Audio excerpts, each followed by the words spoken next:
I'm really happy today.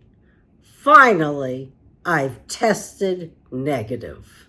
All I can say is thank goodness. My doctor had warned me it could be a month. I will say that with this new COVID strain, I really did have different symptoms. One of which was for the last couple of days at around 3 o'clock in the afternoon.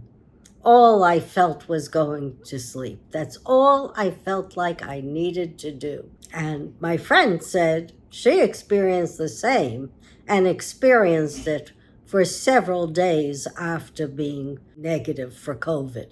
So I'm anticipating being a little tired. Evidently, the rest has done me good because, as you can see, I don't look any the worse for wear. Thumbs up that it's over. That's all I can say because now I can go on kind of living my life the way I want to. And what's happening in our world? I'll just give you a couple of the negatives and then we'll go to what's possible because so much is possible. The negatives, well, Trump is still going after Democrats.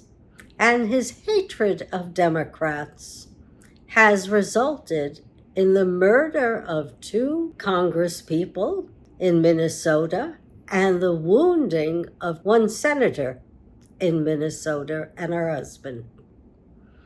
So this is really a tragedy.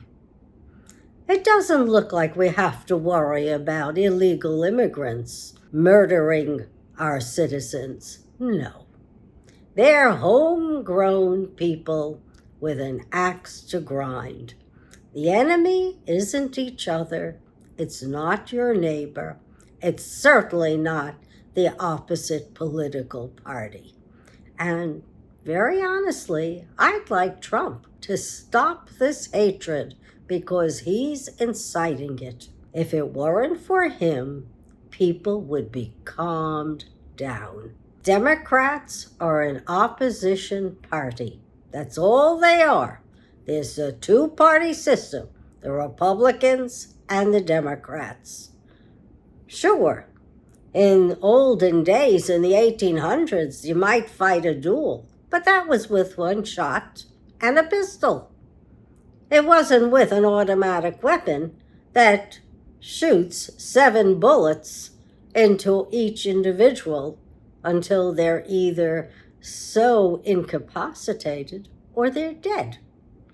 We don't need that in this country. We've got other problems to worry about. One of which is we've just graduated another class of kids from the university. This is evidently the worst job market out there in decades. And it's going to affect the kids for decades to come because they can't get a job. And why can't they get a job? Because the job market is uncertain. With Trump's foreign policies, with his tariffs, and everything as an uncertainty, corporations are not hiring. Not only are they not hiring, they're firing folks. And because of that, young people in their 20s have graduated from college with no place to go. This has never happened before, and it's a tragedy for young people. They need work.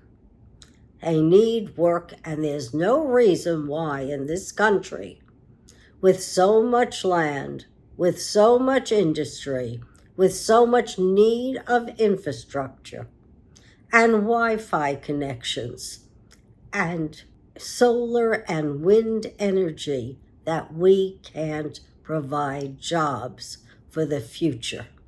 But we can't under Trump. Trump has frozen us in place with his tariffs and now even with Iran.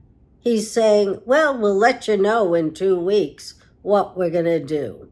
Meanwhile, Iran is striking Israel's population centers. they're annihilating apartment house buildings. I understand there are talks in Geneva coming up. Well, let's see what happens. Iran is not willing to give up their total nuclear weapon program. They're citing Israel. But you know what?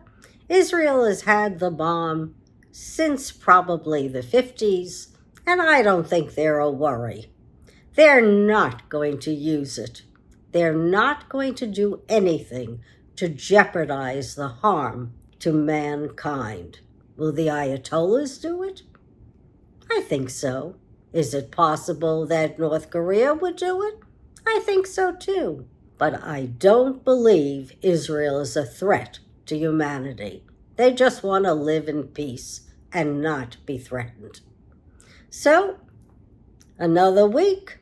Let's see what happens with the Iranian talks, or if Trump is convinced that he should use the bunker buster on Fordow, the major nuclear center of Iran. It's a possibility. We don't know. And I don't know if he knows, because he uses 2 weeks as an outside number, and delay is his tactic, and we don't know what's going to be. He thrives in uncertainty, and the rest of us would like answers. Meanwhile, what I do know is the march on June 14th, the No Kings March, was a success. It was the largest march and protests in American history. 2% of our population showed up, and I don't believe that this should be a one-off. When you got 2% showing up, you gotta keep the momentum going, because that big, beautiful bill that's going to hurt every one of us has gotta be stopped and blocked. We need tax increases on the wealthy, and we need them now so that we don't have any more deficits. We do that, we'll have money to spend. You release the funds for the Inflation Reduction Act and you give it to the states, they'll be able to work on infrastructure. We'll have cash. You release the money for EVs and for other electric vehicles and new renewable power. Not only will we escape having more weather extremes and a fire season that we don't know if we can control, but we'll have a new way of producing energy that brings us into the 21st century. So, my thoughts are there's a lot that can be done. One is we really got to continue the protests, because that bill shouldn't be allowed to pass no matter what. Everything about it is wrong. And I got ways that if we're going to be using Palantir to aggregate my data and yours, certainly we can use it on the billionaires. So there's a lot to think about and a lot that's good that could happen. We're empowered. The people are speaking.